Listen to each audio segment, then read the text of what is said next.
Hi everyone, I am Sanjay Kumar Rana. Welcome to our YouTube channel. तो आज के इस वीडियो में हम विराट कोहली का स्केच बनाने वाले हैं।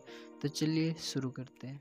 सबसे पहले आउटलाइन ड्रॉ करना है, जो बहुत ही इजी मेथड है। उसके बाद रेफरेंस के अकॉर्डिंग आपको शेडिंग करना है। और ध्यान रखने वाली बात यह है कि सबसे पहले आप लो ग्रेड की पेंसिल यूज करें, सीधा आप hard pencil 8B 6B pencil का यूज़ ना करें। उसके बाद फ़ोटो के अकॉर्डिंग आपको 6B 8B पेंसिल का यूज़ करना है।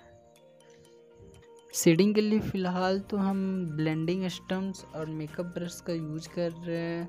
आप इसकी जगह पे ये भी यूज कर सकते हैं। अगर ये आपके पास नहीं है तो आप टिश्यू पेपर का यूज करके आप स्मूथ शेडिंग कर सकते हैं। फ़ोटो में हाइलाइटिंग के लिए आप टोमो मोनो जीरो इरेजर का यूज कर सकते हैं। फ़िलहाल तो हम टोमो मोनो जीरो इरेजर का यूज नहीं कर रहे हैं। ये इरेजर ये खुद का बनाया हुआ है, जो अच्छा खासा काम कर रही है।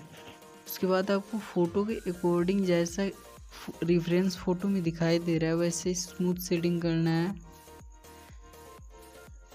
शेडिंग बहुत ही इजी मेथड है, इसका यूज करके आप फ़ोटो को रियलिस्टिक दिखा सकते हैं। शेडिंग करने के लिए सबसे पहले आप लो ग्रेड की पेंसिल का यूज करके पूरे फेस को शेड कर ले। उसके बाद रेफरेंस फ़ोटो के अकॉर्डिंग आपको बस लेयरिंग पे काम करना है। लेयर पे लेयर आपको चढ़ाते जाना है। एक बार में ही तुरंत जिधर डार्क एरिया उधर 6B या 8B पेंसिल का यूज करके डार्क नहीं करना है। पहले आपको HB पेंसिल का यूज करके आप उस एरिया को शेड कर ले। उसके बाद ही आप 4B 6B पेंसिल का यूज करें। इस वीडियो में हम जितने सारे मटेरियल्स का यूज करेंगे वो काफ़ी लो रेंज के मटेरियल्स हैं।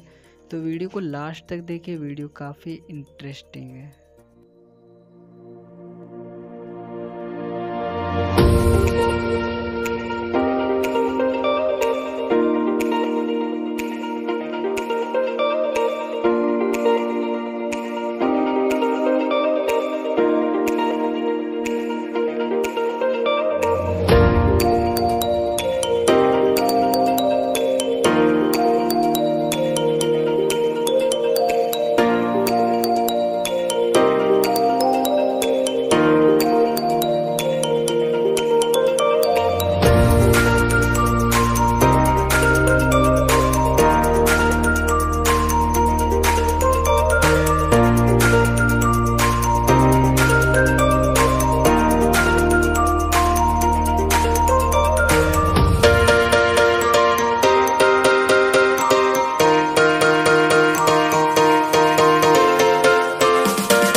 अच्छा लगा हो तो वीडियो को लाइक ज़रूर कर दे, और आप चैनल पे नए हो तो चैनल को सब्सक्राइब ज़रूर कर लें।